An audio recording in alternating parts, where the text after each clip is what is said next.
So last summer I had the privilege of teaching a middle school camp called Sparks, where we work with middle schoolers to help them find their spark. And during that camp, I wanted the priest, who's a young guy, he's only 33, to come and meet with the kids. And when he came downstairs, he presented them with a problem that I wasn't expecting at all. And he told them this story about a kid's softball team where the parents of the kids were going to have an auction to raise money so the kids could go to a baseball tournament or softball tournament. And to raise the money, the biggest ticket item, or the big ticket item, was an assault rifle. And so the priest really had a difficult time trying to figure out what he wanted to do. So he went to another group of priests, and then he brought it to our kids, our middle schoolers, to ask them how they felt about it. And it was really neat because he empowered them to have a voice in the whole situation, and they talked with him about it, and he got some of their feelings. And then what I did as a teacher was, the next day we got together because they still wanted to talk about it, and I had them create sticky notes to talk about how they felt and to have a discussion. And what was really cool to me was that these kids did not all have the same opinion. Some of them at the beginning thought that it was okay to have a gun, or maybe change the bullets, or maybe change the type of a gun. But they were able to disagree with each other and not get mad, not say, oh, that's a stupid idea, or and they really had a great conversation. One of the boys said, well, maybe it's okay to have BB guns. And so I said, what if, I asked the question, I said, what if you knew that that BB gun was shot through the window of a house, and the window, the glass broke and went all over a baby's crib? How would you feel about that then? And that got them to think about new scenarios. And it was a real scenario. I didn't make up anything. I used real life examples. What if you knew if two brothers went out practice shooting with an assault rifle, and one brother accidentally killed the other brother? How would you feel about that? So they had all these sticky notes they'd written down, and they talked with each other a lot. And then I asked them if they wanted to summarize everything that they'd said, and it was really cool. They just said, no, we all want to have a voice. And so we took all the sticky notes and collected them, and we gave them to Nathan, our dean, and then he had a sermon. He did a sermon. He used statements from the kids. A colleague of mine forwarded me an article this week from Willamette Week about a girls' softball team here in Oregon, here in Portland, actually, raising money to fly to California and compete in a big regional tournament later this month. They need to raise $6,000 to fly everybody out there. And so they're holding a raffle, which is what you do, right? And the prize is an AR-15. It's the same kind of semi-automatic assault rifle that was used by Omar Mateen a couple weeks ago in Orlando to kill 49 people. Same kind of gun used in San Bernardino and Umpqua Community College, the Colorado Movie Theater, Sandy Hook Elementary School, right? We know the litany. High school softball team is legally permitted to raffle off a semi-automatic weapon, and then also legally obligated to hold the raffle once advertised. So the situation suddenly gets a lot more complicated. Right? We can't just give them the money and send them to California, which is a good thing to do. We can't stop this raffle, which felt to us like a very good thing to do. So what, do we just shrug our shoulders and move on? It's a free country. If you don't like it, don't participate. Should we buy tickets to this thing? Do we participate in this thing that feels obscene to us just to get the gun off the streets? I mean, what happens when a group of Episcopal priests suddenly find themselves with a semi-automatic weapon on their hands? Like, what do we do with it? Do we melt it down? Do we, turn swords into plowshares? And what if we don't win it? Right? Is it worth $1,000 of tickets for a gun that you don't even want and might not win anyway, just to make a statement? Like, at what point does this just become a media stunt that further entrenches two warring sides of a complicated and complex political issue? I mean, God love him, Jeremy's on the Willamette Week Facebook page, he's trying to raise the money. People are saying horrible things to him in the comment section, like, go kill yourself, Jeremy. The situation is getting nasty and fraught. And you start to wonder, like, is this the moment to choose the better part?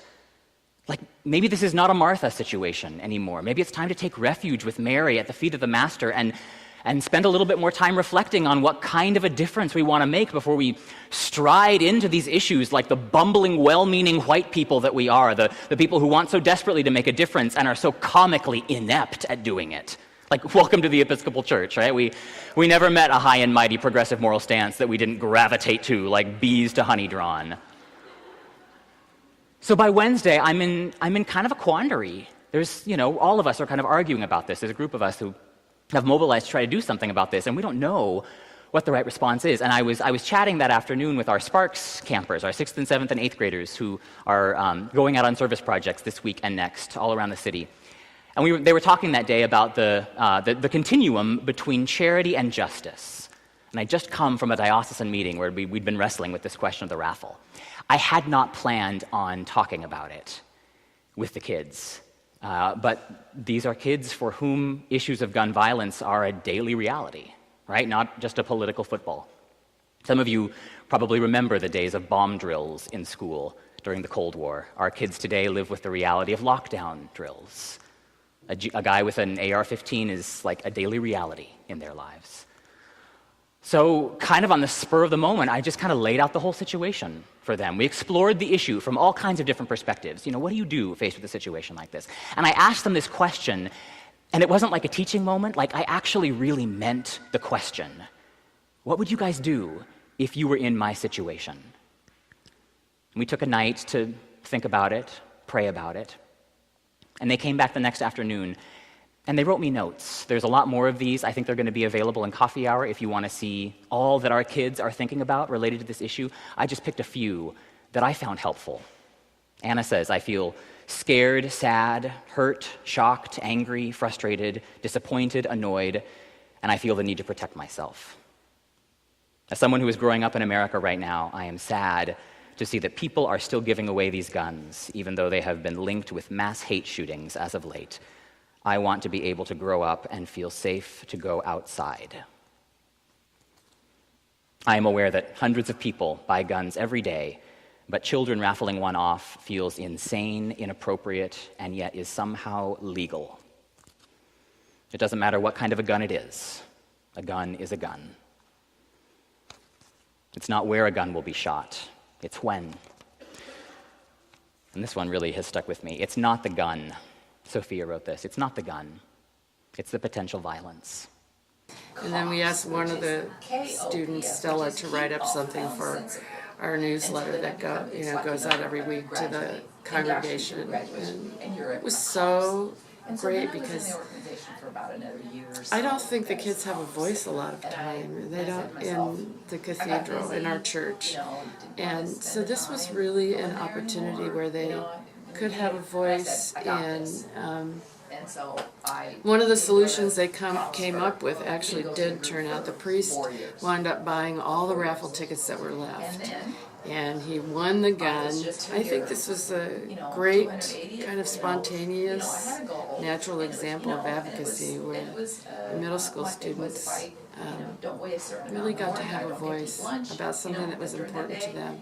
And I think what also made a difference is they heard, the adults in the cathedral heard their voices that made an impression on them. Where if I had stood up and said, I don't think this is right, it might not have struck anybody's heart. Made them listen. Yeah, it might not have made them listen or really even think about it, but because it was kids they see all the time or their own grandchildren, it made a huge difference to them.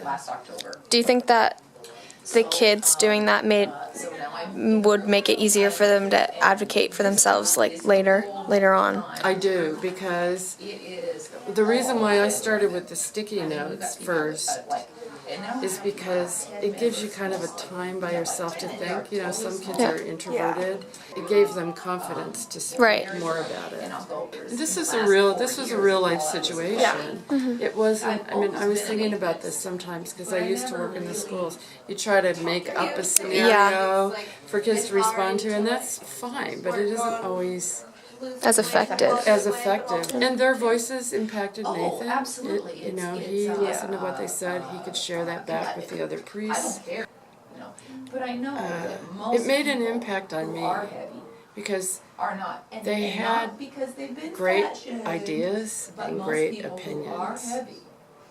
And they were really able to talk with each other without like dissing each other. Yeah, shouting each other down. Because I taught a class on difficult conversations this past winter, and some of the people, the adults, are just like, I don't think I can have a conversation, a tough conversation with anybody. You know? But they were able to do that. It's the young people, they have fresh minds. And I think kids are underrated. Yeah. I do. I just have always felt that when I worked in the schools, and they have so much to say. Yeah. I agree.